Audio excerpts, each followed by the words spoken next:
السلام علیکم ورحمۃ اللہ وبرکاتہ۔ الحمدللہ رب العالمین، الحمدللہ رب العالمین۔ ہم لوگ سورہ ہجر میں چل رہے تھے۔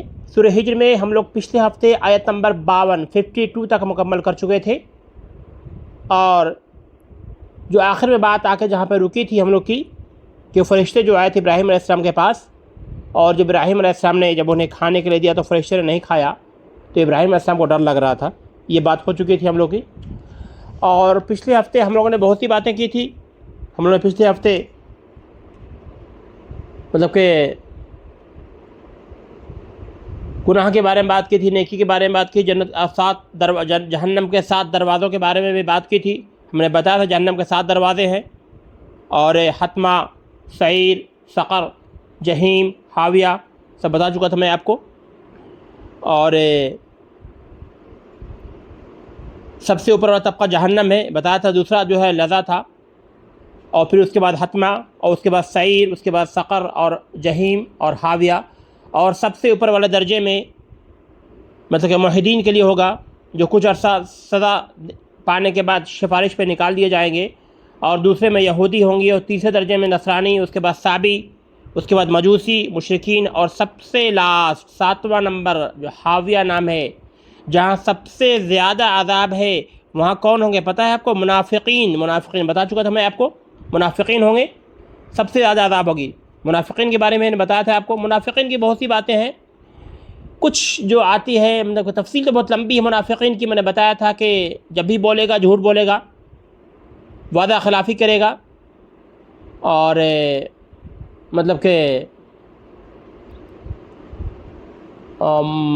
اور بھی بہت سی خصلتیں اس کی پائی جا رہی تھی، وہ بتایا تھا میں نے آپ کے پہلے، کچھ میرے بھی ذہن سے بات نکل گئی ابھی، کہ 4 خاص خصلتیں بتائی گئی تھی منافقین کی، جس میں سب سے اول ہے کہ جب بھی بولے گا جھوٹ بولے گا، وعدہ خلافی کرے گا، اور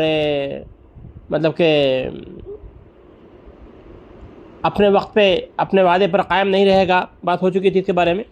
تو اس سے بہت سی چیزیں ہیں، اور یہ کہیں یہ ساری بات ہماری اپنی تو نہیں ہو رہی، ہمیں یہ بھی سوچنا چاہیے، ہمیں یہ بھی دیکھنا چاہیے کہ یہ سب باتیں کبھی ہماری اپنی بھی تو نہیں ہو رہی، کیونکہ ہمارا جو حال ہے وہ ہمارا حال اچھا نہیں ہے، کیونکہ ہم بہت حد تک بہت کچھ ہم نے اللہ کو اور اللہ کے رسول کو بھلا دیا ہے، ان کی باتوں پر نہیں جاتے، اور بہت سی چیزیں ہیں جو ہمیں سوچنا چاہیے، ہمیں اس پر عمل کرنا چاہیے، اس پر خیال کرنا چاہیے ہمیں کہ ہم کیا کر رہے ہیں۔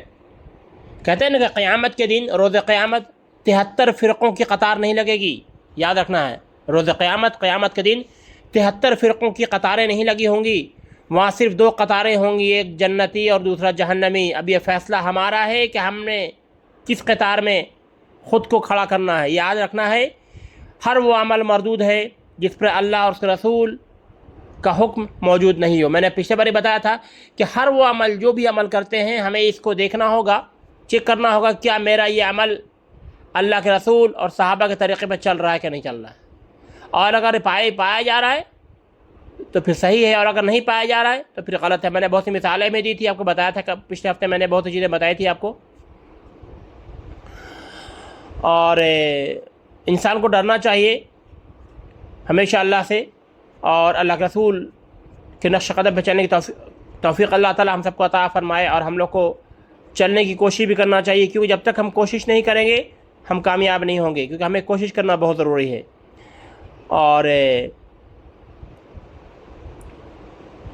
اللہ واحد ہے، یعنی کہ اللہ کے برابر کوئی نہیں ہے، اور اس کا کوئی شریک نہیں ہے، اور اس کے علاوہ قیامت کے دن ان کے شریک، مطلب جو اللہ کے علاوہ کسی اور کی عبادت کرتے ہیں، وہ اپنی عبادت کیا جاننے کا انکار کر دیں گے، کہیں گے وہ ہماری عبادت نہیں کرتے تھے۔ یہ تو میں نے بتا چکا تھا، آپ کے بارے میں تفصیل آ چکی تھی پچھلے ہفتے میں۔ سب سے بڑی بات ہے، چلیے ہم اپنے آپ کو سب سے پہلے آئینے میں دیکھیں کہ ہم کیا کرتے ہیں۔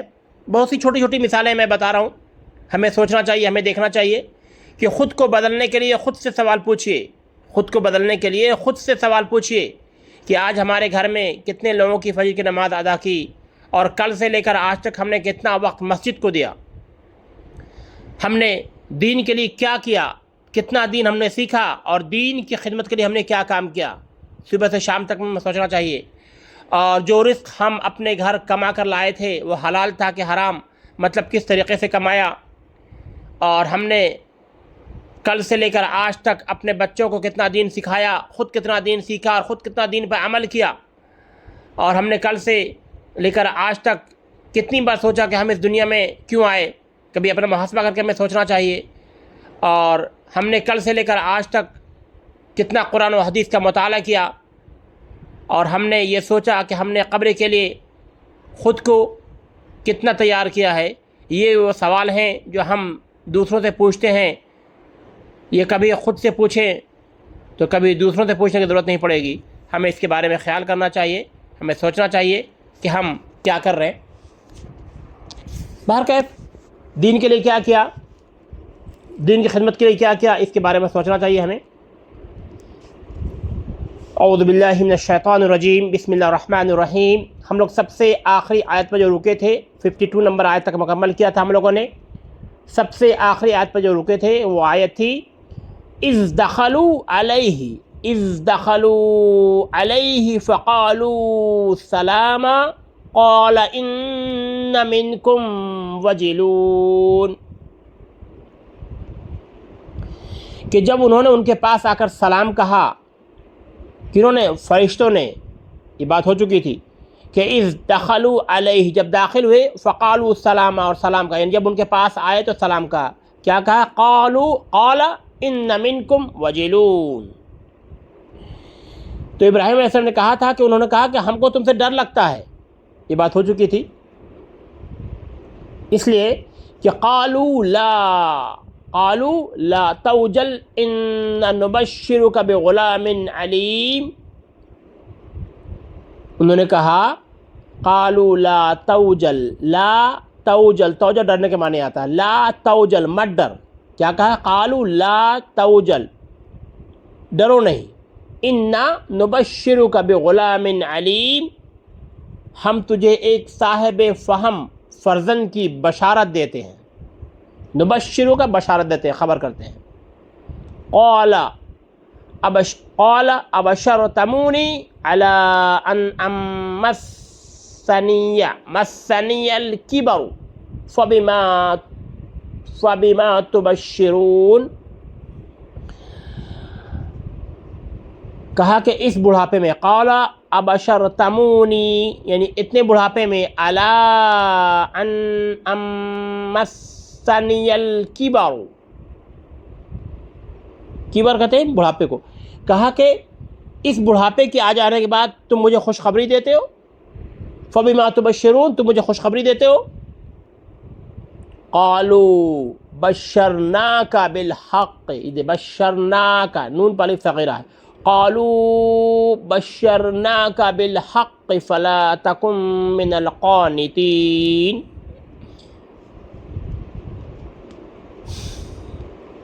انہوں نے کہا ہم آپ کو بالکل سچی خوشخبری دیتے ہیں، سناتے ہیں، آپ مایوس لوگوں میں شامل نہ ہوں. فلا تکن من القانتین، آپ مایوس لوگوں میں شامل نہ ہوں. یعنی کہا کہ ڈرو نہیں، ہم تجھے ایک صاحب فرزند زندگی کی صاحب فہم فرزند کی بیٹی کی بشارت دیتے ہیں. کہا کہ اس بڑھاپے کے آ جانے کے بعد تم مجھے خوشخبری دیتے ہو، یہ خوشخبری تم کسے دے رہے ہو؟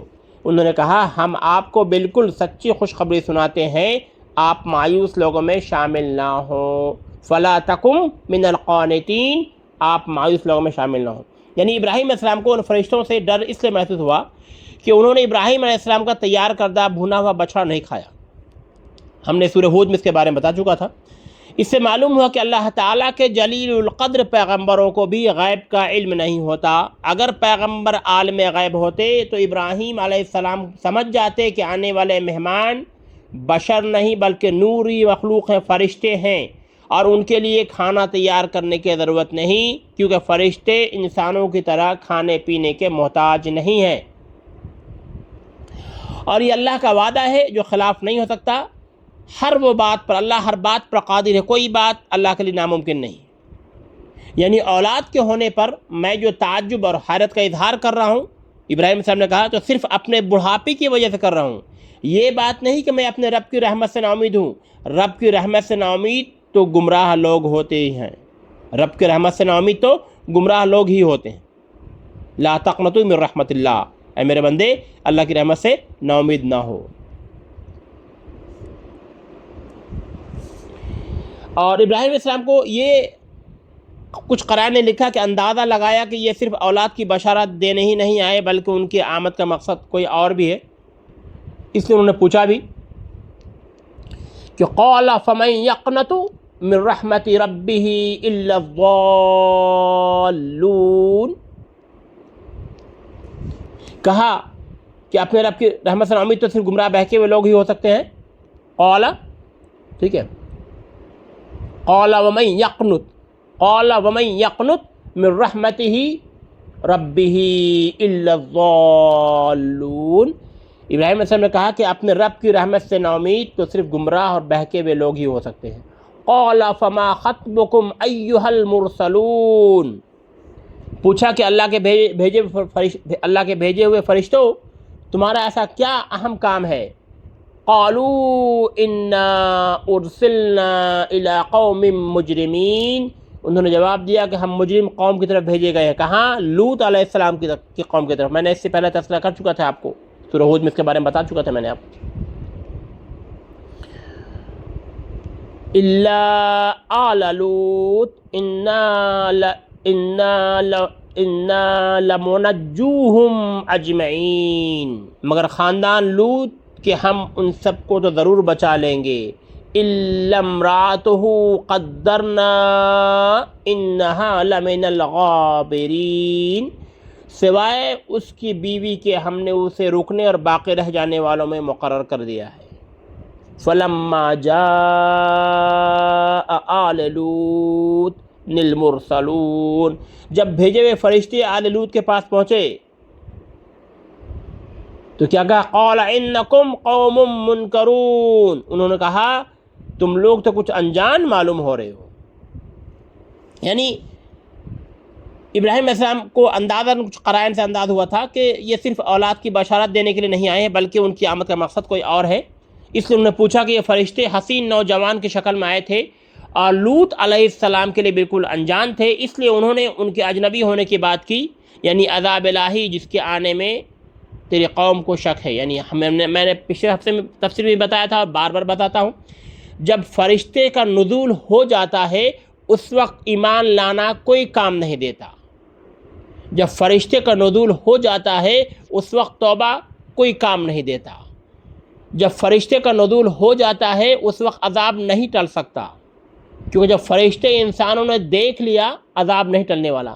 ایمان اللہ پر لانا ہے، یقین کرنا ہے اس وقت تک جب تک اللہ کہہ رہا ہے، فرشتوں کو نہیں بھیجا، کوئی معجزات نہیں ظاہر ہوئے، جب ہو گئے اس کے بعد نہیں لایا تو پھر ٹلنے والا نہیں ہے۔ آپ دیکھ لیجئے مدائن صالح کا واقعہ، جب ان کی قوم صالح علیہ السلام قوم نے کیا کہا تھا کہ اس پتھر سے، چٹان سے میرے نظر کے سامنے ایک حاملہ اونٹنی نکلے اور باہر آ کے بچہ دے، وہ معجزہ اللہ کی مشیت سے ظاہر ہو گئی اور منع فرمایا تھا اونٹنی کو نہ مارنا، ان لوگوں نے اونٹنی کو مار دیا اور عذاب آ گیا، پوری قوم ختم ہو گئی۔ تو اس طرح کا قوم ہود کا واقعہ دیکھیے، عاد کا دیکھیے، سمود کا دیکھیے، سارا واقعہ دیکھیے، فرشتوں کے آنے کے بعد کوئی ٹل نہیں سکتا۔ اس لیے اس امید میں ہمیں نہیں رہنا چاہیے کہ ابھی زندگی بہت ہے، کل ہم نماز پڑھنا شروع کریں گے اور کل معافی مانگ لیں گے اللہ سے، یہ امید میں نہیں رہنا چاہیے انسان کو۔ کل کس نے دیکھا ہے؟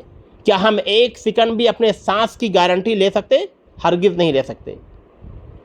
ہم بار بار یہی بات بتاتے ہیں کہ انسان موت کی صرف گارنٹی صرف موت کی، وہ آئے گی اور آ کر رہے گی، اور اگر گارنٹی نہیں ہے کسی چیز کی تو وہ ہے زندگی کی کوئی گارنٹی نہیں ہے، کب سانس رک جائے، کب انسان چلا جائے پتہ نہیں، واللہ عالم۔ اس سے ڈرنا چاہیے انسان کو، موت سے پہلے تیاری کر لے۔ انسان جس طرح سے جاڑا آنے سے پہلے کمبل لے لیتا ہے نا گھروں میں، گرمیوں سے پہلے گھروں میں اے سی لگا لیتا ہے، گاڑی پر بیٹھنے سے پہلے ریموٹ سے گاڑی کھول لیتا ہے، افطار کا ٹائم آنے سے پہلے افطار جمع کر لیتا ہے، کیا موت کے آنے سے پہلے اپنے اعمال کو نہیں جمع کرنا چاہیے؟ ہمیں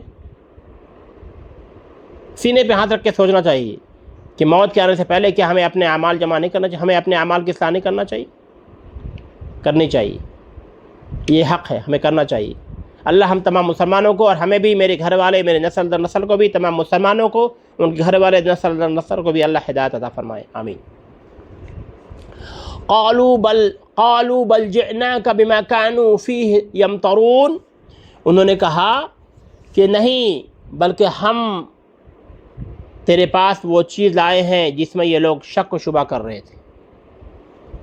وَآتَيْنَاكَ بِالْحَقِّ وَإِنَّا لَصَادِقُونَ، ہم تو تیرے پاس صریح حق لائے ہیں اور ہم ہیں بھی بالکل سچے۔ یہ فرشتے حسین نوجوان کی شکل میں آئے تھے اور لوط علیہ السلام کے لیے بالکل انجان تھے، اس لیے انہوں نے ان کے اجنبی ہونے کی بات کی، یعنی عذاب الہی جس کے آنے میں تیری قوم کو شک ہے، یعنی صریح حق سے بھی عذاب مراد ہے جس کے لیے وہ بھیجے گئے تھے، اس لیے انہوں نے کہا ہم ہیں بھی بالکل سچے، یعنی عذاب کی جو بات ہم کر رہے ہیں اس میں سچے ہیں، اب اس قوم کی تباہی کا وقت بالکل قریب آ پہنچا ہے۔ سمجھ میں آئی بات؟ تو اب دیکھیے، اللہ کے رسول اس دنیا سے رخصت ہو گئے، قیامت کی سب سے بڑی نشانیوں میں ایک نشانی تھی، وہ نشانی آ گئی۔ ہم کب تیار ہوں گے؟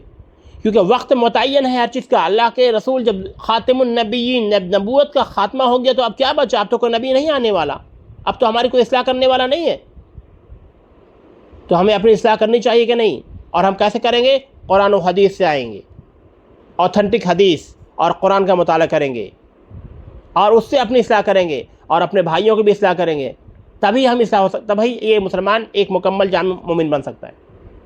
اور جب تک ہم مومن نہیں ہوں گے اللہ کی مدد نہیں آنے والے میں سے ہیں۔ میں نے بار بار کہا کہ سب سے زیادہ برائیاں ہم مسلمانوں کے اندر موجود ہیں۔ آپ محاسبہ کر کے دیکھ لیجیے، آپ چیک کر لیجیے، اپنے اطراف میں دیکھیے، اپنے معاشرے میں دیکھیے، پڑوسی سے اخلاق سے بات نہیں کرتا، بدتمیزی سے بات کرتا ہے، پڑوسی کی خبر نہیں رکھتا کہ بھوکا ہے کہ سویا ہوا ہے، یہ بیمار ہے۔ آپ پڑوسی چھوڑ دیجیے، بھائی کا یہ حال ہو چکا ہے آج، پڑوسی تو بہت دور کی بات ہوگی۔ یہ ہمارا اخلاق ہے، نہ خود دین سیکھا نہ اپنے بچوں کو دین سکھایا۔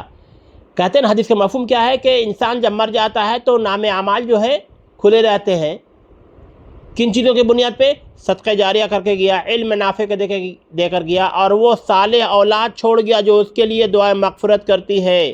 کیا ہماری اولاد ہے اس لائق؟ ہم نے اپنی اولاد کو اس لائق بنایا ہے کہ ہماری نماز جنازہ پڑھا سکے؟ ہم نے اپنی اولاد کو اس لائق بنایا ہے کہ ہمارے لیے مغفرت کی دعائیں کر سکے؟ بڑی بڑی کتابیں پڑھیں، ہم نے اعلیٰ تعلیم حاصل کیا۔ وہ اعلیٰ تعلیم کیا ہے میرے بھائی؟ دنیا کی تعلیم اعلیٰ نہیں، والحکمہ کتاب، یعنی کتاب اور حکمت والی بات سب سے بات آ رہی، سب سے اعلیٰ تعلیم یہ ہے۔ اور یہ اعلیٰ تعلیم ہم نے نہیں سکھایا، نہ خود سکھایا نہ بچوں کو سکھایا، تو ہم کیا امید لے کر رکھے؟ قبر میں جب ہم سوئے ہوں گے، لیٹے ہوں گے، تو میرے بچے میرے لیے مغفرت کی دعا کریں گے؟ کیا ہم اپنے باپ کے مغفرت کی دعا کرتے ہیں؟ کبھی اپنے بارے میں سینے پہ ہاتھ رکھ کے ہمیں خود ہی سوچنا چاہیے کہ ہم اپنے باپ کے مغفرت کی دعا کرتے؟ جب ہم نہیں کرتے تو ہمارے بچے کیا کریں گے؟ ہم نے اپنے بچوں کو ایسا بنایا ہی نہیں، نہ خود دین سیکھا نہ بچوں کو دین سکھایا۔ یہ ڈاکٹر، انجینئر، سائنٹسٹ، میں دنیاوی تعلیم کے خلاف نہیں ہوں، بچائیں اپنے بچوں کو خوب پڑھائیں، دنیاوی تعلیم بھی دیں، اچھے عہدے پر جائیں بچے آپ کو، لیکن دین کی تعلیم بھی دیں اپنے بچوں کو تاکہ ہمارے لیے مغفرت کی دعائیں کر سکے۔ وہ ہم نے بڑے بڑے سائنٹسٹ، ڈاکٹر، انجینئر بنا دیا، دین کا پتہ ہی نہیں، وہ ہمارے لیے کہاں دعا کرے گا؟ وہ کیا فائدہ کیا ہوا ہمارے لیے؟ ہمارے بچے ہمارے لیے صدقہ جاریہ نہیں بن سکے۔ اس لیے ہمیں اس کا حساب ہو، کیونکہ ہم عالم برزخ میں نہ جانے کب تک رہیں گے، برزخی زندگی میں قبر میں کب تک سوئے رہیں گے، اللہ واللہ عالم، کب قیامت آئے گی، پھر حساب کتاب ہوگا، کیا ہوگا واللہ عالم، کہاں جائیں گے، جنتوں کی قطار میں ہوں گے یا جہنمیوں کی قطار میں ہوں گے، اللہ بہتر جانتا ہے۔ بدبخت میں سے ہوں گے کہ نیک بخت میں سے ہوں گے، اللہ بہتر جانتا ہے۔ لیکن ہم نے کیا کیا؟ جوانی کہاں بتائی؟ علم سے کیا فائدہ اٹھایا؟ مال کہاں سے کمایا؟ کہاں خرچ کیا؟ کہاں سے حساب دے پائیں گے بتائیے؟ کبھی ہم نے محاسبہ کیا اس کا؟ ان چیزوں کا حساب کرنا چاہیے ہمیں۔ اللہ نے قرآن میں بار بار کھول کے بتایا کہ پچھلی جو قوموں کو ہم نے برباد کر دیا، تباہ کر دیا، پھر بھی ہم سبق نہیں سیکھے تو کب سبق سیکھیں گے؟ ہماری نظر کو سامنے جنازہ اٹھتا ہے میرے بھائی، نظر کے سامنے وہ قبر میں دفن ہوتا ہے، لیکن پھر بھی ہمیں احساس نہیں ہوتا۔ ہم قبروں میں بھی ٹھاکا لگاتے ہیں بیٹھ کر کے، ہمیں احساس نہیں ہوتا کہ وہ انسان میرے سامنے چلا گیا، اس کے ساتھ کیا انجام ہونے والا ہے، اس کے بعد ہمیں احساس نہیں، بلکہ ہم قبروں پر ٹھاکا لگاتے ہیں۔ ہمارا ضمیر اتنا مردہ ہو چکا ہے، ہمارا دل اتنا سخت ہو چکا ہے۔ ہمیں اس کا حساب کرنا چاہیے، ہمیں اپنے بارے میں سوچنا چاہیے، جب تک نہیں سوچیں گے کچھ نہیں کر سکتے ہیں۔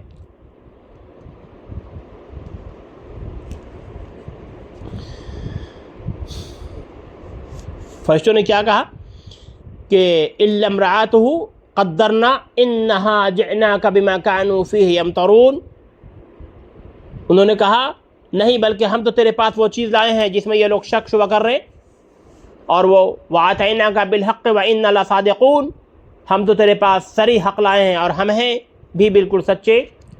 فَأَسْرِ بِأَهْلِكَ بِقِطْعٍ مِّنَ اللَّيْلِ وَاتَّبِعْ أَدْبَارَهُمْ وَلَا يَلْتَفِتْ مِنْكُمْ أَحَدٌ وَامْضُوا حَيْثُ تُؤْمَرُونَ۔ اب تو اپنے خاندان سمیت اس رات کے کسی حصے میں چل دے اور آپ ان کے پیچھے رہنا۔ فَأَسْرِ بِأَهْلِكَ بِقِطْعٍ مِّنَ اللَّيْلِ، یعنی رات کے کسی حصے میں چل دے یہاں سے، یعنی لوط علیہ السلام کو فرشتوں کہہ رہے ہیں وَاتَّبِعْ أَدْبَارَهُمْ وَلَا يَلْتَفِتْ مِنْكُمْ أَحَدٌ وَامْضُوا حَيْثُ تُؤْمَرُونَ، اور ان کے خبردار تم میں سے کوئی پیچھے مڑ کر بھی نہ دیکھے، اور جہاں کا تمہیں حکم کیا جا رہا ہے وہاں چلے جانا، ٹھیک ہے۔ وَقَضَيْنَا إِلَيْهِ ذَلِكَ الْأَمْرَ أَنَّ دَابِرَ هَؤُلَاءِ مَقْطُوعٌ مُصْبِحِينَ، اور ہم نے اس کی طرف سے اس بات کا فیصلہ کر دیا کہ صبح ہوتے ہی ان لوگوں کی جڑیں کاٹ دی جائیں۔ مقطوع کاٹنا، مصبحین صبح ہونے سے پہلے۔ وَجَاءَ أَهْلُ الْمَدِينَةِ يَسْتَبْشِرُونَ، اور شہر والے خوشیاں مناتے ہوئے آئے۔ قَالَ إِنَّ هَؤُلَاءِ ضَيْفِي فَلَا تَفْضَحُونِ، لوط نے کہا یہ لوگ میرے مہمان ہیں، تم مجھے رسوا نہ کرو۔ وَاتَّقُوا اللَّهَ وَلَا تُخْزُونِ، اللہ سے ڈرو اور مجھے رسوا نہ کرو۔ قَالُوا أَوَلَمْ نَنْحَكَ عَنِ الْعَالَمِينَ، وہ بولے کیا ہم نے تجھے دنیا بھر کے ٹھیکیداری سے منع نہیں کر رکھا ہے؟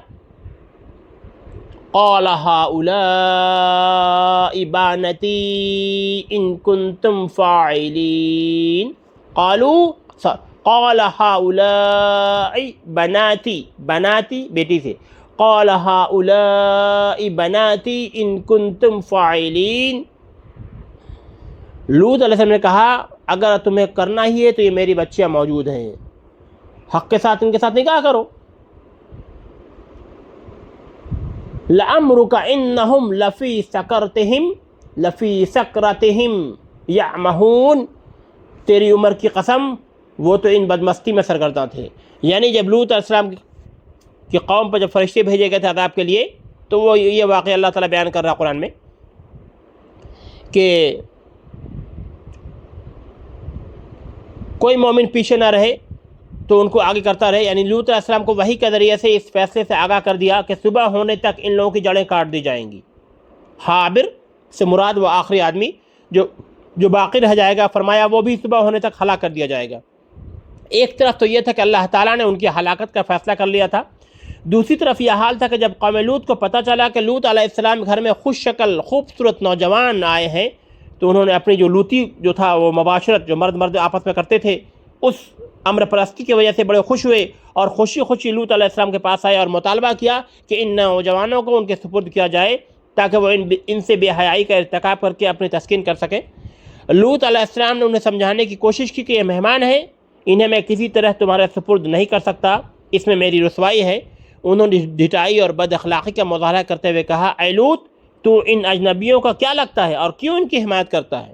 کیا ہم نے تجھے منع نہیں کیا کہ اجنبیوں کی حمایت نہ کیا کر یا ان کو اپنا مہمان نہ بنا کر؟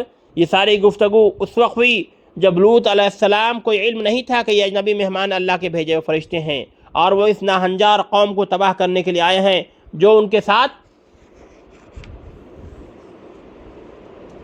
مطلب کہ بدفعلی کے لیے مضر تھی۔ اور اس تفسیر میں سورہ ہود میں بتا چکا تھا آپ کو، یہاں ان کے فرشتوں کا ہونے کا ذکر پہلے بھی آ گیا تھا، میں نے اس کے بارے میں پہلے بھی آپ کے بارے میں بتا چکا تھا، ٹھیک ہے۔ تو یہ اس طرح تھا کہ بدفعلی کے، اور میں نے یہ بھی بتایا تھا آپ کو کہ صبح ہونے سے پہلے ان کا خاتمہ ہو گیا۔ فَأَخَذَتْهُمُ الصَّيْحَةُ مُشْرِقِينَ، پس سورج نکلتے انہیں ایک بڑے زور کی آواز نے پکڑ لیا. فجعلنا عالیہا سافلہا وامطرنا علیہم حجارۃ من سجیل. بالآخر ہم نے اس شہر کو اوپر تلے کر دیا. دیکھیے اوپر تلے, سافلہ, عالیہا سافلہا یعنی اوپر نیچے, اوپر تلے کر دیا, اور ان لوگوں پر کنگھر والے پتھر برسائے, سجیل پتھر برسائے. ان فی ذلک لآیات للمتوسمین, بلا شبہ نصیحت حاصل کرنے والوں کے لیے ان میں بہت سی نشانیاں ہیں. وَإِنَّهَا لَسَبِيلٌ مُقِيمٌ, یہ بستی ایسی راہ پر ہے جو برابر چلتی رہتی ہے, عام گزرگاہ تھی. ان فی ذلک لآیات للمؤمنین, اور اس میں ایمانداروں کے لیے بڑی نشانیاں ہیں. وَإِن كَانَ أَصْحَابُ الْأَيْكَةِ لَظَالِمِينَ, ایکا بستی کے رہنے والے بھی بڑے ظالم تھے. فَانْتَقَمْنَا مِنْهُمْ وَإِنَّهُمَا لِبِإِمَامٍ مُبِينٍ. فَانْتَقَمْنَا مِنْهُمْ وَإِنَّهُمَا لَبِإِمَامٍ مُبِينٍ, اور جن سے آخر ہم نے انتقام لے لیا, یہ دونوں شہر کھلے راستے پر ہے. ٹھیک ہے, یعنی کہ میں نے بتایا تھا پہلے بھی کہ جب لوط علیہ السلام قوم آئے, بولے ان نوجوانوں کو ہمارے حوالے کرو, تو لوط علیہ السلام نے کیا کہا کہ تمہارے لیے ہماری بیٹیاں ہیں, تم ان سے نکاح کر لو. پھر اپنی قوم کی عورتوں کو اپنی بیٹیاں کہا, یعنی تم ان عورتوں سے نکاح کرو جن کے حبال عقد میں عورتیں ہیں, وہ ان سے اپنی خواہش پوری کریں. اللہ تعالیٰ نبی کریم صلی اللہ علیہ وسلم سے خطاب فرما کر ان کی زندگی کی قسم کھا رہا ہے, جس سے آپ کا شرف افضل واضح ہے. تاہم ہم کسی اور کے لیے اللہ تعالیٰ کے سوا کسی اور کی قسم کھانا جائز نہیں ہے. اللہ تعالیٰ چاہے جس کی قسم کھا لے, تین کی قسم کھایا, زیتون قسم کھایا, والعادیات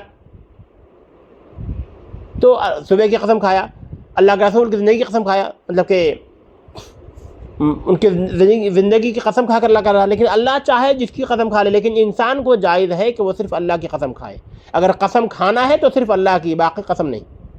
انسان کو صرف اللہ کی قسم کھانا ہے, اور کسی قسم اور باقی کسی کی قسم کھانا جائز نہیں ہے. بیوی کی قسم, بچوں کی قسم, بیٹی کی قسم, قرآن کی قسم, اس کی قسم, اس کی قسم نہیں, سب ناجائز ہے. قسم صرف اللہ کے لیے کھانا ہے. اگر انسان کھاتا ہے تو قسم اللہ کی کھائے, اللہ تعالیٰ کے سوا کسی اور کی قسم کھانا جائز نہیں. اللہ تعالیٰ کو حاکم مطلق ہے, جس کی چاہے قسم کھائے. اللہ تعالیٰ فرماتا ہے کہ جس طرح شراب کے نشے میں دھوت انسان کی عقل معاف ہو جاتی ہے, اسی طرح یہ لوط علیہ السلام قوم اپنے بدمستی اور گمراہ میں اتنے سرگرداں تھے کہ لوط علیہ السلام کی اتنی معقول بات کی طرف بھی توجہ نہیں دی, اور ایک چنگھاڑ سورج طلوع ہو رہا تھا ان کا خاتمہ کر دیا. بعض کہتے ہیں کہ یہ زوردار آواز حضرت جبرائیل علیہ السلام کی تھی. کہا جاتا ہے کہ ان کی بستیوں کو زمین سے اٹھا کر اوپر آسمان تک لے جایا گیا, اور وہاں سے ان کو الٹا کر زمین میں پھینک دیا گیا. یعنی اوپر والا حصہ نیچے اور نیچے والا حصہ اوپر کر کے تہ و بالا کر دیا گیا. ابھی میں نے بتایا نا آپ کو, فجعلنا علیہا سافلہا, ہم نے شہر کو اوپر تلے کر دیا. یہی یعنی زمین کے اوپر کا حصہ نیچے, نیچے کا حصہ اوپر کر دیا گیا. یہ بھی کہا جاتا ہے کہ اس سے مراد اس بستی کی چھتوں سمیت زمین بوس ہو جانا ہے, جس کے بعد ان پر پتھر, کھنگر قسم کے مخصوص پتھر برسائے گئے تھے. اس طرح 3 قسم کے عذابوں نے انہیں دوچار کر کے نشان عبرت بنا دیا. اور میں نے بتایا تھا کہ اس کو ڈیڈ سی کہتے ہیں, اور یہ قوم آباد تھی امورا سدوم اور امورا نام کی 2 بستیوں میں. اردن میں ڈیڈ سی موجود ہے, وہاں یہ قوم آباد تھی. اور اللہ تعالیٰ نے قیامت تک کے لیے اس زمین کو ایسا بنا دیا کہ اس وقت کبھی آبادی نہیں ہو سکتی, کسی بھی مخلوق کی آبادی نہیں ہو سکتی. ایک ڈیڈ سی یہ بے حد تعفن بدبو بھرا پانی ہے کا سمندر ہے, جس سے تعفن ہوتا ہے. اس میں مچھلیاں بھی نہیں ہیں, اس پانی میں مچھلیاں بھی نہیں ہیں. یعنی ایسا اللہ نے نشان عبرت بنایا, دیکھنے والوں کے لیے آنکھیں کافی ہے. اس لیے اللہ تعالیٰ کہتا ہے کہ ان فی ذلک لآیات للمتوسمین, اور بلا شبہ نصیحت حاصل کرنے والوں کے لیے اس میں بہت سی نشانیاں ہیں. اللہ نے واضح قرآن میں کہا, پھر بھی ہم نشانیاں حاصل نہیں کرتے, پھر بھی ہم اللہ سے نہیں ڈرتے, اللہ کے احکامات پر نہیں چلتے, اور بالکل ڈھٹائی سے مظاہرہ کرتے ہیں. اللہ تعالیٰ ہمیں ہدایت عطا فرمائے, آمین. یعنی نشانی ہے, عبرت کی نشانی ہے. اللہ نے پھیلا رکھی, دیکھنے کے لیے آنکھیں ہونی چاہیے. اور یہ بستیاں جو تھی وہ شہر عام پر تھیں، یعنی قوم لوط کی بستیاں مدینے سے شام کو جاتے ہوئے راستے میں پڑتی ہے. اس راستے پر آج آنے جانے والوں کو انہی بستیوں سے گزر کر جانا پڑتا تھا، یعنی بیچ راستے میں آتی تھی. یعنی الائکا گھنے درخت کو کہتے ہیں. اس بستی میں گھنے درخت ہونے کی وجہ سے انہیں اصحاب الائکا یعنی بن یا جنگل والے بھی کہا جاتا تھا. مراد اس سے قوم شعیب ہے، اس کا زمانہ لوط علیہ السلام کے بعد ہے، اور ان کا علاقہ حجاز اور شام کے درمیان قوم لوط کی بستیوں کے قریب ہی تھا. اسے مدین کہا جاتا ہے، جو ابراہیم علیہ السلام کے بیٹے یا پوتے کا نام تھا. مدین ابراہیم علیہ السلام کے بیٹے یا پوتے کا نام تھا، واللہ عالم. اور انہی کے نام پر بستی کا نام پڑ گیا تھا. ان کا ظلم یہ تھا کہ اللہ کے ساتھ شرک کرتے تھے، اور راہزنی ان کا شیوا، ڈاکہ زنی ان کا شیوا تھا، کم تولنا کم ناپنا ان کا وتیرہ تھا. ان پر جب عذاب آیا تو ایک تو بادل ان پر سایہ فگن ہو گیا، پھر چنگھاڑ بھوچال نے مل کر ان کو ہلاک کر دیا. یہ قوم شعیب کے بارے میں تھا.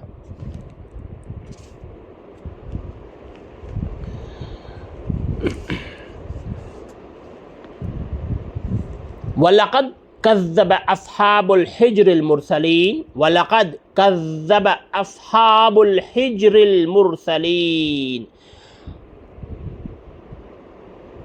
اور ہجر والوں نے بھی رسولوں کو جھٹلایا.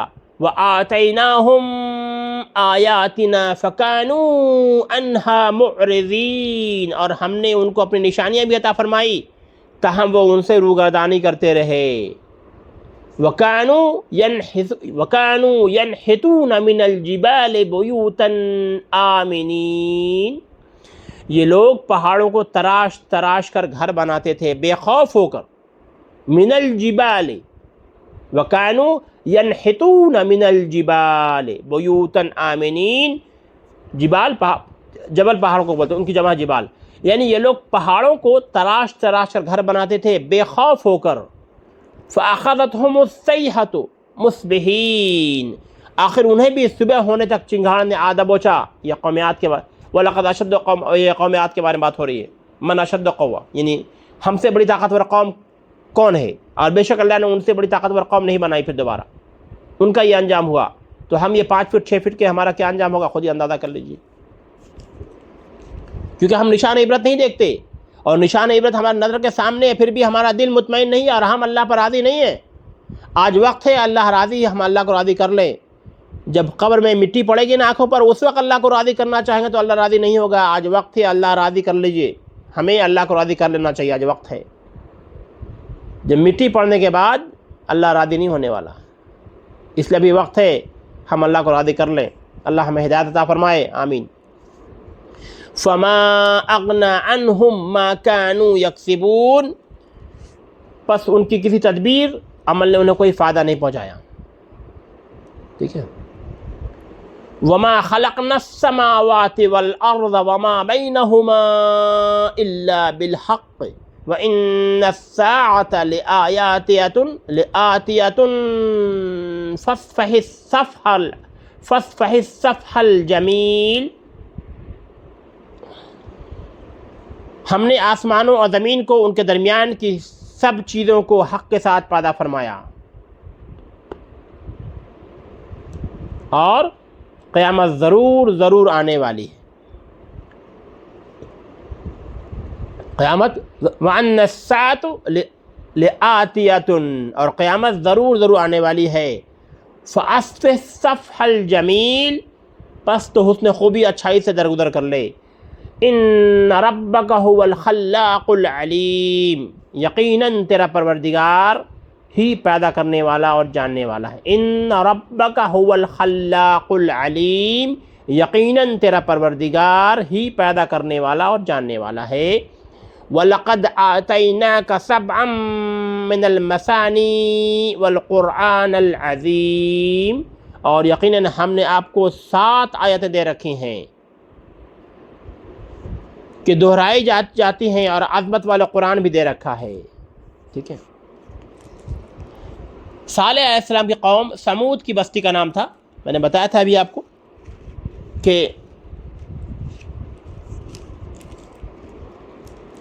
سدوم اور عمورہ 2 بستی جہاں قوم لوط کی آباد تھی. قوم لوط کا شہر سدوم اور قوم شعیب کا مسکن مدین سے مراد ہے. یہ دونوں ایک دوسرے قریب تھے اور دونوں پر عذاب نے آ لیا. اور یہ بھی میں نے بتایا کہ کیا وجہ سے عذاب آئے، بھی میں نے بتا دیا. ہجر صالح علیہ السلام کی قوم سمود کی بستی کا نام تھا. ہجر، سورہ ہجر کی بات ہے. ہجر صالح علیہ السلام قوم سمود کی بستی کا نام تھا.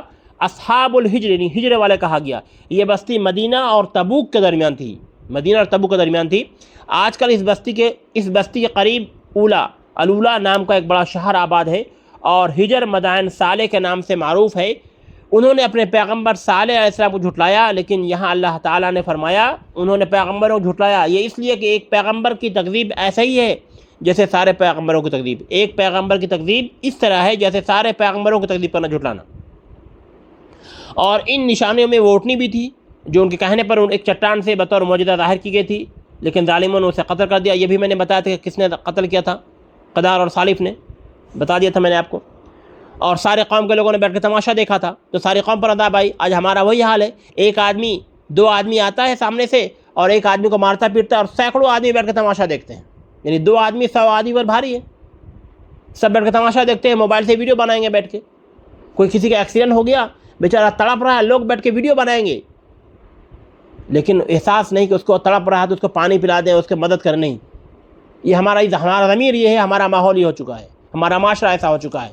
بالکل موت. یہ قوم صالح کا یہی حال تھا کہ 2 آدمیوں نے اونٹنیوں کو مارا اور ساری قوم کے لوگوں نے تماشا دیکھا تھا، کسی نے نہیں روکا تھا. تو کیا کیا اللہ نے؟ پوری قوم کو لپیٹ لیا، پوری بستی کو لٹ دیا، اللہ نے ختم کر دیا، تباہ برباد کر دیا. اپنا انجام ہمیں سوچنا چاہیے کہ ہمارا کیا انجام ہونے والا ہے.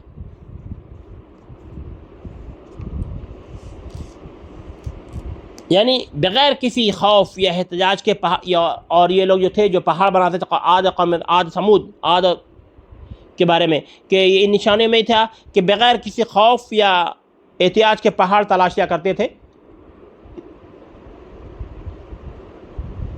وَكَانُوا يَنْحِتُونَ مِنَ الْجِبَالِ بُيُوتًا آمِنِينَ. یہ لوگ پہاڑوں کو تلاش کر گھر بناتے تھے بے خوف ہو کر کے، یعنی بغیر خوف کے پہاڑ تراشتے کرتے کاٹتے تھے. آج اگر دیکھ رہے ہیں آپ کو تو آپ الولا، سعودی عرب میں الولا نام کی بستی الولا ہے جہاں آپ جا سکتے ہیں. آج بھی وہ نشان عبرت موجود ہے، جا کے دیکھ سکتے ہیں. پہاڑوں پر گھر بنائے، پہاڑوں کو تراش کر اس قوم نے گھر بنایا تھا. پہاڑ تلاش لیا کرتے تھے. 9 ہجری میں تبوک جاتے ہوئے جب اللہ کے رسول حضرت محمد صلی اللہ علیہ وسلم اس بستی سے گزرے تو آپ نے سر پر کپڑا لپیٹ لیا اور اپنی سواری کو تیز کر لیا اور صحابہ سے فرمایا روتے ہوئے اور اللہ کے عذاب سے ڈرتے ہوئے اس بستی سے گزرو. صحیح بخاری حدیث نمبر 4419 4419. صحیح مسلم حدیث نمبر 2980 2980. اور ایک روایت میں یہ ہے کہ صحابہ نے اس بستی کے کنویں سے پانی لیا اور اس سے آٹا گوندھا تو نبی کریم صلی اللہ علیہ وسلم نے فرمایا یہ پانی پھینک دو اور آٹا اونٹوں کو کھلا دو. صحیح مسلم حدیث نمبر 2981. اندازہ کر لیجیے کتنی خوف ہے، کتنا اللہ کا رسول نے کتنا کچھ بتا کے چلے گئے تھے، پھر بھی ہمیں احساس نہیں اس بات کی. یعنی صالح علیہ السلام نے انہیں کہا کہ 3 دن کے بعد تم پر عذاب آئے گا، اور چوتھے دن ان پر عذاب آ گیا تھا. یہ میں نے آپ کی پوری تفسیر میں بتا چکا تھا، اس لیے ہمیں مزید بتانے کی ضرورت نہیں ہے. یعنی حق سے مراد وہ فائدہ، وہ مسالے جو آسمان زمین میں موجود ہیں، یا حق سے مراد محسن نیکوکار کو اس کی نیکی کا اور بدکاروں کو اس کی برائی کا بدلہ دینا ہے. جس طرح ایک دوسرے مقام پر اللہ نے فرمایا کہ اللہ ہی کے لیے ہے جو آسمانوں میں ہے اور جو زمین میں ہے، تاکہ وہ بروں کو ان کی برائیوں کا اور نیکوں کو ان کی نیکیوں کا بدلہ دے دے. یعنی کہ لا تمدن عینیک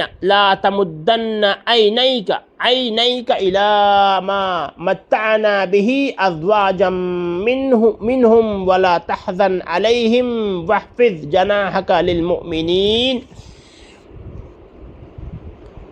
لا تمدن عینیک الی، آپ ہرگز اپنی نظریں اس چیز کی طرف نہ دوڑائیں ما متعنا به ازواجا منهم ولا تحزن علیہم واخفض جناحک للمؤمنین، جس سے ہم نے ان میں سے کسی قسم کے لوگوں کو بہرہ مند کر رکھا ہے، اور نہ ان پر آپ افسوس کریں اور مومنوں کے لیے اپنے بازو جھکائے رکھیں.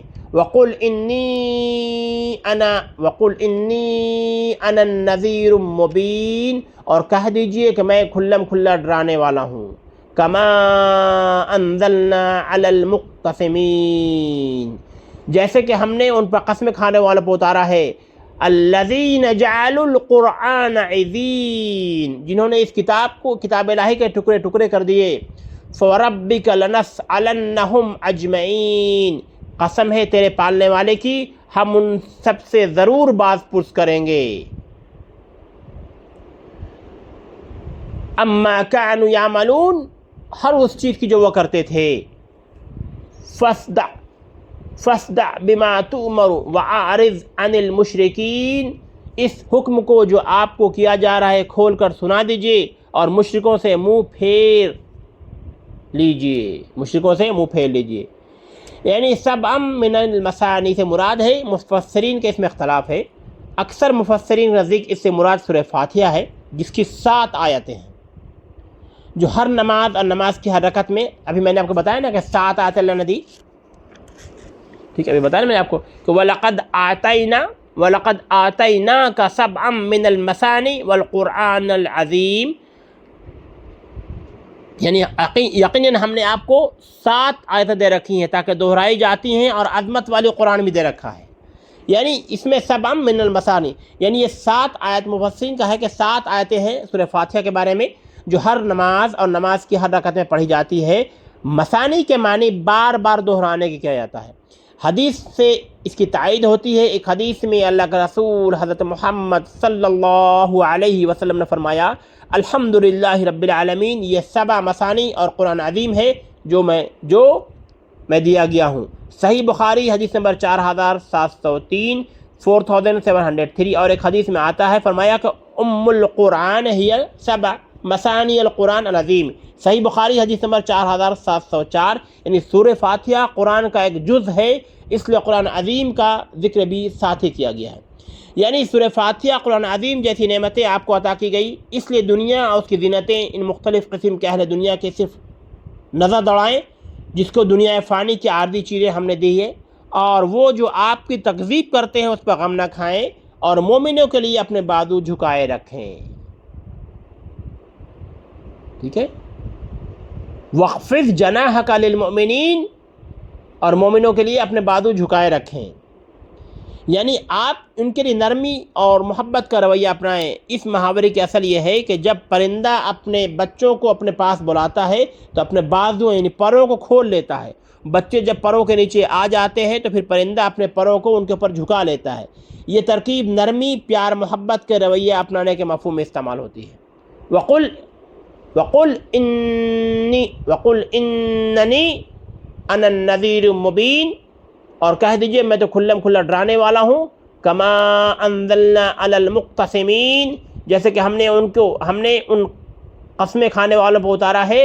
الذین جعلوا القرآن عضین، جنہوں نے اس کتاب الہی کے ٹکڑے ٹکڑے کر دیے.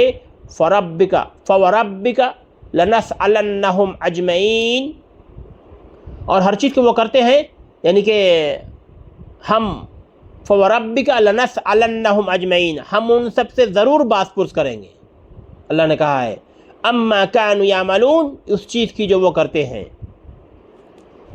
فاصدع بما تؤمر واعرض عن المشرکین، آپ اس حکم کو جو آپ کو کیا جا رہا ہے کھول کر سنا دیجیے اور مشرکوں سے منہ پھیر لیجیے. ٹھیک ہے، مشرکوں سے منہ پھیر لیجیے. یعنی مفسرین نزدیک یہ ہے کہ انزلنا کا مفعول العذاب محذوف ہے. یعنی معنی یہ ہے کہ میں تمہیں کھول کر ڈرانے والا ہوں اور عذاب سے، مثل اس عذاب کے جو مختصمین پر نازل ہوئی. مختصمین کون ہے؟ جنہوں نے کتاب الہی کے ٹکڑے ٹکڑے کر دیے.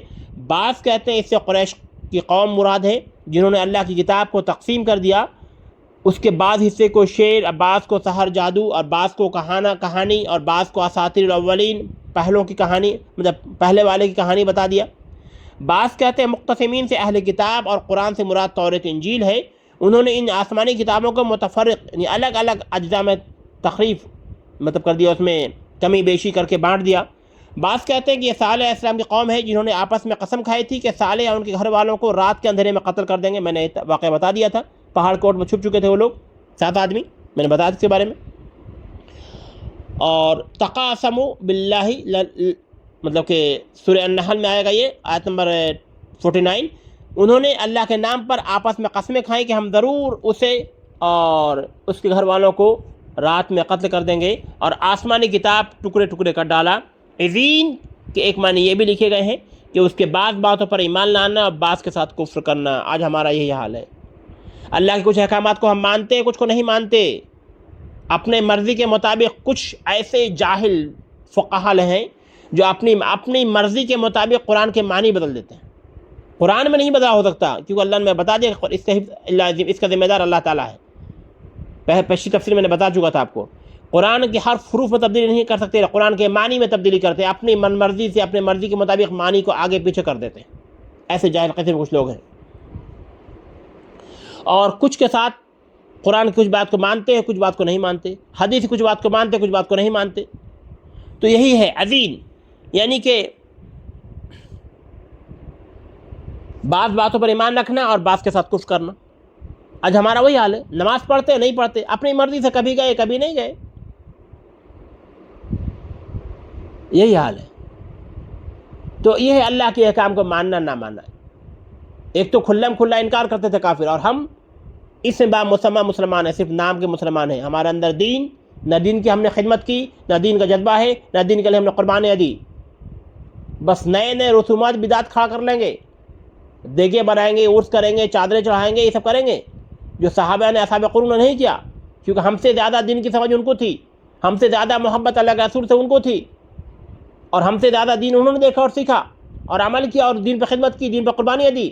لیکن ہم اپنے آپ کو شو کرتے ہیں ان سے زیادہ ہمیں علم آ گیا، نعوذ باللہ ثم نعوذ باللہ، نئی نئی چیز خرافات بدعت پیدا کر رکھا ہم لوگوں نے۔ نہ ہم نے اپنی نمازوں کو چیک کیا کہ ہماری نماز اللہ کے رسول کے مطابق ہے کہ نہیں، نہ ہم نے حدیثوں کا مطالعہ کیا، نہ اللہ کے رسول کی حدیث طیبہ کا مطالعہ کیا، نہ ہم نے اللہ کے رسول کی زندگی کو جانا، نہ ان کے بارے میں پڑھا سمجھا، نہ ازواج مطہرات کے بارے میں جانا، اللہ کے رسول کیا سنتیں نہ کبھی جانا، نہانے میں کتنی سنت ہے، کتنا فرض ہے، نماز کے کتنے ارکان ہیں، دینی کتنے ارکان ہیں، یہ سب جنرل چیز جو ہم نہیں جانتے۔ ہم نے دیکھا تھا کہ ویڈیو میں بتاؤں، مجھے بہت افسوس ہوا کہ ایک صاحب نے مجھے بھیجا تھا، اس میں ایک مسلمان، اس میں بامسمہ مسلمان کہتے ہیں ایسے لوگوں کو، ان سے پوچھا گیا کہ آخری رسول کون ہے، وہ نہیں بتا پایا۔ اندازہ کر لیں کہ ہمارا ایمان کہاں ہے اور ہم کس طرح کے مسلمان ہیں۔ کبھی ہمیں اپنے سینے پہ ہاتھ رکھ کے سوچا چاہیے کہیں یہ ساری بات ہماری اپنی تو نہیں ہو رہی۔ پچھلی قوم میں جو بدعت شرک کی تھی، ہم اس سے بہت زیادہ آگے ہو چکے ہیں، ہر معاملے میں بہت زیادہ آگے ہو چکے ہیں۔ مرد آپس میں مباشرت کرتے تھے، سدوم و عمورہ نام کی دو بستی تھی، آج پوری دنیا میں ہو رہی ہے چیزیں۔ حکومتیں اس کو مطلب کہ موڈیفائڈ کر بڑھاتے جا رہی ہے، فیسلٹی دی جا رہی ہے۔ اندازہ کریے ہم کہاں جا رہے ہیں۔ سوچیے قوم لوط کی قوم کیا اوپر کا حصہ نیچے، نیچے کا حصہ اوپر کیا گیا۔ میں نے پچھلی تفسیر میں بتایا تھا اس بارے میں کہ اتنی اوپر تک لے گئے تھے کہ فرشتوں نے آسمان میں جانوروں کی اور کتوں کی بھونکنے کی آواز سنی تھی، اتنی اوپر تک لے گیا تھا، وہاں سے پلٹ دیا تھا نیچے، یعنی اوپر کا حصہ نیچے ہو گیا، نیچے کا حصہ اوپر ہو گیا۔ اندازہ کر لیجیے آج ہم کیا بولتے ہیں، وہ لیونگ ریلیشن شپ میں رہتے ہیں، یعنی کھلم کھلا زنا کا لائسنس لیے ہوئے ہیں، زناکاری کرتے ہیں۔ آج عورتوں کو طلاق ہوتی ہے، عدت پورا کرنے سے پہلے وہ کہیں اور نکاح کر لیتی ہے، کہیں اور شادی کر لیتی ہے۔ اب آتی وہ نکاح باطل ہے کہ کیا جائز ہے، پہلے عدت تو مکمل کر لے، اس سے پہلے وہ کہیں اور نکاح کر لے گی۔ تو اس طرح کی بہت سی چیزیں ہیں جو ہمیں اگر ہم نظر دوڑائیں گے تو ہمیں انداز ہوگا کہ ہم پچھلی قوموں کو بھی ہم پیچھے کر دیا ہے، کفر و شرک کی بدعت میں ہم سب سے آگے ہو چکے ہیں۔ اللہ ہم پر مدد فرمائے اور ہماری اصلاح فرما دے اور ہمیں ہدایت والا بنا دے، آمین۔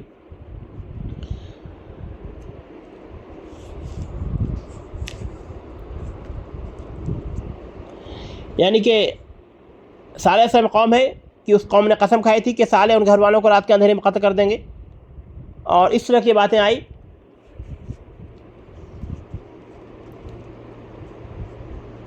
اور یہاں پہ ہے نا کہ فَاصْدَعْ بِمَا تُؤْمَرُ وَأَعْرِضْ عَنِ الْمُشْرِكِينَ،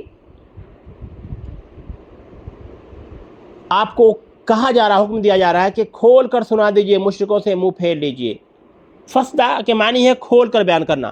اس آیت کے نزول سے قبل آپ صلی اللہ علیہ وسلم مکہ میں چھپ پر تبلیغ فرماتے تھے، اس کے بعد آپ نے کھلم کھلا تبلیغ شروع کر دی جب یہ آیت نازل ہوئی کہ فَاصْدَعْ بِمَا تُؤْمَرُ وَأَعْرِضْ عَنِ الْمُشْرِكِينَ، یعنی کہ آپ کو حکم دیا جا رہا ہے کہ کھول کر سنا دیجیے، کھول کر اوپن مشرکوں سے منہ پھیر لیجئے۔ جب یہ آیت نازل ہوئی تو اللہ کے رسول حضرت محمد صلی اللہ علیہ وسلم نے کھلا تبلیغ کرنے شروع کر دی، پہلے چھپ کر کرتے تھے۔ اِنَّا كَفَيْنَاكَ الْمُسْتَهْزِئِينَ، آپ سے جو لوگ مسخرہ پن کرتے ہیں ان کی سزا کے لیے ہم کافی ہیں۔ الَّذِينَ يَجْعَلُونَ مَعَ اللَّهِ إِلَٰهًا آخَرَ فَسَوْفَ يَعْلَمُونَ، جو کہ اللہ کے ساتھ دوسرے معبود کو مقرر کرتے ہیں انہیں عنقریب معلوم ہو جائے گا۔ فَسَوْفَ يَعْلَمُونَ، عنقریب معلوم ہو جائے گا۔ وَلَقَدْ نَعْلَمُ أَنَّكَ يَضِيقُ صَدْرُكَ بِمَا يَقُولُونَ، ہمیں خوب علم ہے ان کی باتوں سے آپ کا دل تنگ ہوتا ہے۔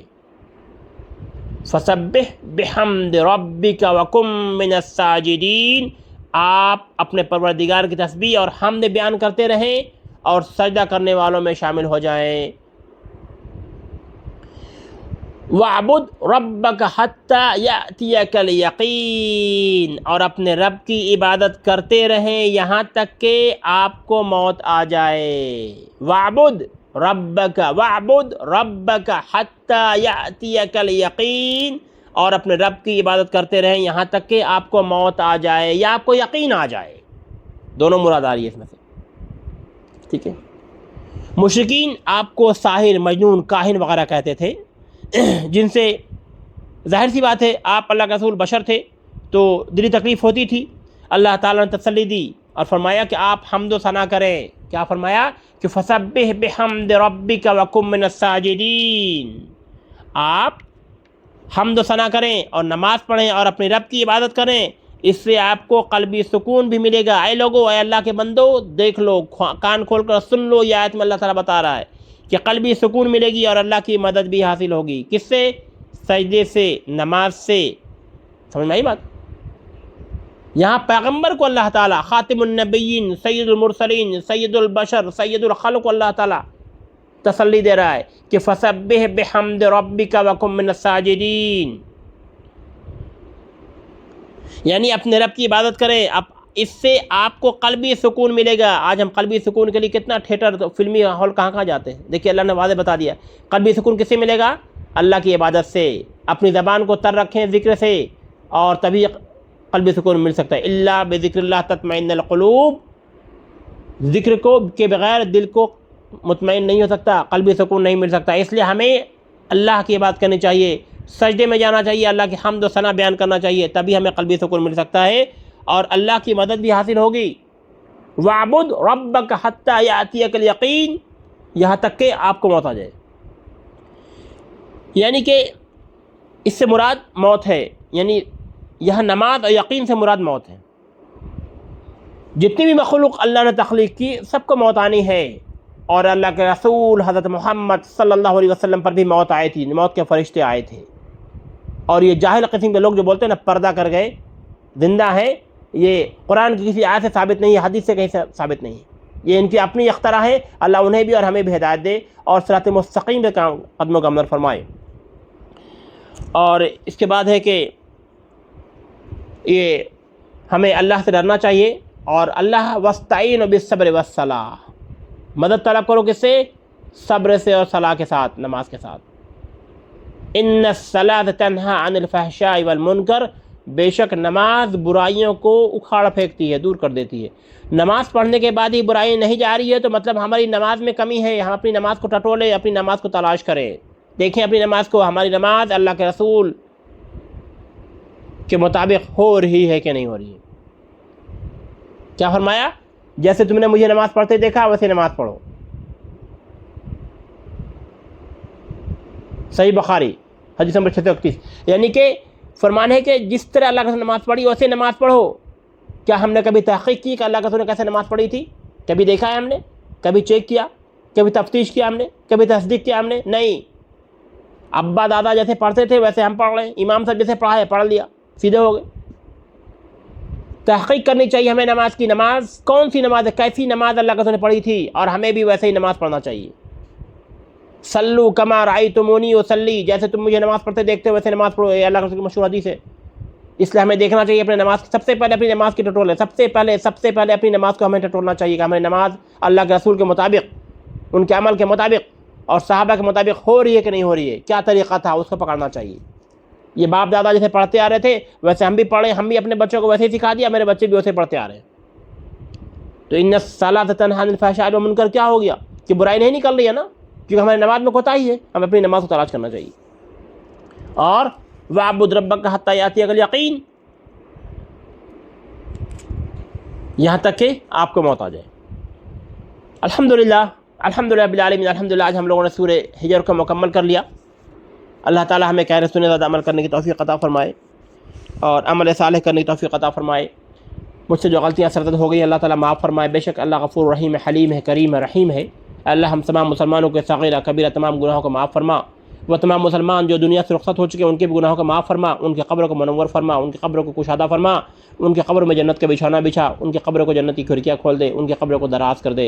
اے اللہ ہم سب گناہوں کو معاف فرما، ہم سب پر جہنم کی ہولناکی، جہنم کی آگ سے، جہنم کے عذاب محفوظ فرما ہم سب کو، قبر کی تاریکی سے، قبر کی ہولناکی سے، قبر کی آگ سے، قبر کے عذاب محفوظ فرما۔ اے اللہ قیامت آنے سے پہلے، موت آنے سے پہلے ہمیں اپنے عمل کی اصلاح کرنے کی توفیق عطا فرما۔ اے اللہ قیامت آنے سے پہلے، موت آنے سے پہلے ہمیں اپنے عمل کی اصلاح کرنے کی توفیق عطا فرما، ہمیں ہدایت دے دے، ہمارے اندر چاہت پیدا فرما، ہمیں توفیق عطا فرما۔ اے اللہ موت آنے سے پہلے، قیامت آنے سے پہلے ہمیں اپنی عمل کی اصلاح کرنے کی توفیق عطا فرما، ہمیں ہدایت دے دے، چاہت دے دے، توفیق عطا فرما۔ اے اللہ ہم سب گناہوں کو معاف فرما، صغیرہ کبیرہ تمام گناہوں کی معافی مانگتا ہے یا رب غفور رحیم، آپ غفور رحیم ہے، توبہ کو قبول فرماتے ہیں۔ اللہ توبہ ہماری توبہ قبول فرما، ہمیں ہم تمام مسلمانوں کو، ہمارے گھر والے، ہماری نسل در نسل کو بھی، تمام مسلمان ہیں ان گھر والے نسل در نسل کو بھی صالح نیک دیندار بنا۔ اے اللہ ہم تمام مسلمانوں کے دلوں میں اپنا خوف، اپنا یقین، اپنی محبت پیدا فرما، محمد رسول اللہ صلی اللہ علیہ وسلم سے محبت پیدا فرما، ان کے سنت پہ عمل کرنے کی توفیق عطا فرما، احکام شریعت کے مطابق، سنت نبویہ کے مطابق زندگی گزارنے کی توفیق عطا فرما، ہمارے دلوں کو غنی فرما، ہمارے دلوں میں حسد، جلن، کینہ، بغض، نفرت، عداوت کو دور فرما۔ اے اللہ ہم سب کے گناہوں کو معاف فرما۔ اے اللہ تمام عالم میں امن و سکون پیدا فرما۔ اے اللہ تمام عالم میں مسلمانوں کی عزت، آبرو، جان و مال کی حفاظت فرما۔ اے اللہ ہماری ذات کو ایسا بنا جس سے لوگوں کے فائدہ پہنچے، ہماری ذات سے کسی بھی نفس کو تکلیف نہ پہنچے، ایسے ہمارے اندر احساس پیدا فرما، توفیق عطا فرما، چاہت عطا فرما۔ اے اللہ سچا پکا پنج وقتہ نمازی بنا، مسجدوں کو آباد کرنے والا بندہ بنا۔ اے اللہ اپنے آگے جھکنے والا بندہ بنا، عاجزی کرنے والا بندہ بنا۔ اے اللہ ان کا سارے پیدا فرما۔ اے اللہ صغیرہ کبیرہ تمام گناہوں کو معاف فرما، کہنے سننے زیادہ عمل کرنے توفیق عطا فرما۔ اے اللہ کہنے میں بولنے میں جو گناہ ہو گئے اللہ معافی مانگتا ہے، اللہ معاف فرما۔ اللہم ارزقنی توبۃ النصوح قبل الموت، اللہم ارزقنی شہادۃ فی سبیلک وجہ الموت فی بلد رسولک صلی اللہ علیہ وسلم، اللہم ارزقنی توبۃ النصوح قبل الموت، اللہم انی احسن خاتمہ، اللہم انی احسن خاتمہ، اللہم انی احسن خاتمہ، آمین ثم آمین۔ سبحان اللہ وبحمدہ، سبحانک اللہم وبحمدک، اشہد ان لا الہ الا انت، استغفرک واتوب الیک۔ سبحان ربک رب العزۃ عما یصفون، وسلام علی المرسلین، والحمد للہ رب العالمین۔